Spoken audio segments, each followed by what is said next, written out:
سیدنا ابو بکر صدیق رضی اللہ تعالیٰ عنہ کے زمانہ خلافت میں ادھر مرتد لوگ کھڑے ہوئے، ادھر زکوٰۃ کو ادا کرنے سے انکار کرنے والا فتنہ اٹھا۔ حضرت نے سب کا مقابلہ کیا۔ 3 بڑے چیلنج تھے حضرت کے سامنے۔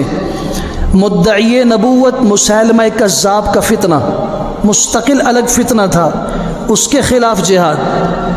جو لوگ اسلام سے مرتد ہو کے پھر گئے، ان مرتدین کے خلاف جہاد۔ جن لوگوں نے زکوٰۃ دینے سے انکار کیا، ان کے خلاف حضرت عمر رضی اللہ تعالیٰ عنہ نے مشورہ دیا، امیر المومنین میرا خیال یہ ہے فتنے بہت ہیں اور مسلمانوں کی تعداد تھوڑی ہے۔ مشرق کو دیکھیں تب بھی فتنہ، شمال کی طرف دیکھیں تب بھی فتنہ، جنوب کی طرف دیکھیں تب بھی فتنہ، مغرب میں بھی فتنے۔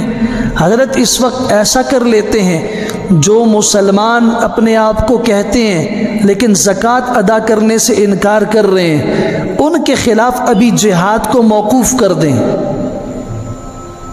دوسروں کے خلاف پہلے کر لیتے ہیں، ان کو تھوڑا سا موقع دیں۔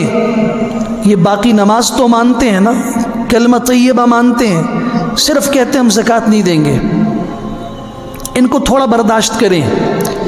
پہلے جو جھوٹا مدعی نبوت ہے مسیلمہ کذاب، اس سے نمٹیں، جو مرتد ہو چکے ان سے حضرت ابو بکر صدیق رضی اللہ عنہ کا جملہ جو دین کی عکاسی کرتا ہے کہ دین کہتے کس کو، اپنے فرمایا اَيُنْقَصُ الدِّينُ وَأَنَا حَيٌّ، یہ کیسے ہو سکتا ہے کہ دین میں کمی کی جائے اور میں زندہ رہوں۔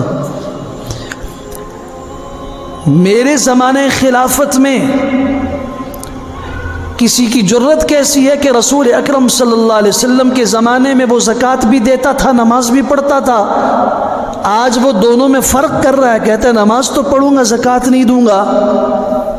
اگر مسلمان ہے تو پورا مسلمان رہے، نہیں تو اسلام کے دامن کو ایسے لوگوں کی ضرورت نہیں ہے، ہم ان کے خلاف اٹھیں گے۔